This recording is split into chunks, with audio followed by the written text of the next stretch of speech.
ഈ channel subscribe ചെയ്യൂ. കൂടാതെ തൊട്ടടുത്തുള്ള ബെല്ലൈക്കൺ കൂടി ക്ലിക്ക് ചെയ്താൽ ഞങ്ങൾ വീഡിയോ അപ്ലോഡ് ചെയ്യുമ്പോൾ തന്നെ നിങ്ങൾക്ക് നോട്ടിഫിക്കേഷൻ ലഭിക്കുന്നതാണ്.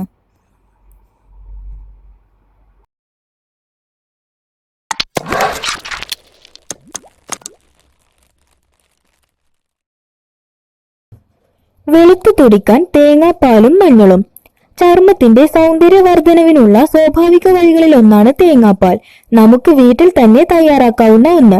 ചർമ്മത്തിന് വെളുപ്പ് നൽകാൻ മാത്രമല്ല, സൗന്ദര്യപരമായ പല പ്രശ്നങ്ങൾക്കുമുള്ള നല്ലൊരു പ്രതിവിധി കൂടിയാണ് തേങ്ങാപ്പാൽ. തേങ്ങാപ്പാലിൽ തേനും ഗ്ലിസറിനും ചേർക്കുക. 1 കപ്പ് തേങ്ങാപ്പാലിൽ 1 സ്പൂൺ തേനും 1 സ്പൂൺ ഗ്ലിസറിനും കലർത്തുക. ഇത് മുഖത്ത് പുരട്ടി വൃത്താകൃതിയിൽ മസാജ് ചെയ്യാം. 10 മിനിറ്റ് മുഖത്ത് വെച്ച് പിന്നീട് കഴുകിക്കളയാം. മുഖം തിളങ്ങാനും നിറം വർദ്ധിക്കാനും ഇത് സഹായിക്കുന്നു. തൈര്. 1 സ്പൂൺ തൈര്, 1 സ്പൂൺ നാരങ്ങ നീര്, 1 സ്പൂൺ ഗ്ലിസറിൻ എന്നിവ കലർത്തുക. ഇത് കലർത്തി മുഖത്ത് വൃത്താകൃതിയിൽ മസാജ് ചെയ്യാം. അല്പം കഴിഞ്ഞ് കഴുകാം. സ്വാഭാവിക ക്ലെൻസർ ഗുണം നൽകുന്ന ഒന്നാണിത്. ചന്ദനപ്പൊടി. 1 സ്പൂൺ തേങ്ങാപ്പാലിൽ 1 സ്പൂൺ ചന്ദനപ്പൊടി കലർത്തുക.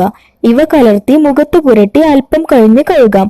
മുഖത്തെ പാടുകളും വടുക്കളുമെല്ലാം മാറാൻ ഇത് നല്ലതാണ്. തേങ്ങാപ്പാലും കറ്റാർവാഴ ജെല്ലും. തേങ്ങാപ്പാൽ, കറ്റാർവാഴ ജെല്ല് എന്നിവ കലർത്തുക. ഇതിൽ വൈറ്റമിൻ ഇ ഓയിൽ, ബദാം പൊടി എന്നിവ ചേർത്തിളക്കുക. ഇത് മുഖത്ത് പുരട്ടി അല്പം കഴിയുമ്പോൾ കഴുകിക്കളയാം. നല്ലൊരു ആന്റി ഏജിംഗ് ക്രീമാണിത്. തേങ്ങാപ്പാലിൽ അല്പം മഞ്ഞൾ. തേങ്ങാപ്പാലിൽ അല്പം മഞ്ഞൾ കലക്കി മുഖത്ത് പുരട്ടുന്നത് ചർമ്മത്തിന്റെ നിറം വർദ്ധിപ്പിക്കാൻ ഏറെ നല്ലതാണ്. ചർമ്മത്തിലെ രോമങ്ങൾ നീക്കാനും ഇത് വളരെ ഗുണം ചെയ്യും. ഈ അറിവ് ഷെയർ ചെയ്യൂ. ചാനൽ സബ്സ്ക്രൈബ് ചെയ്യുക.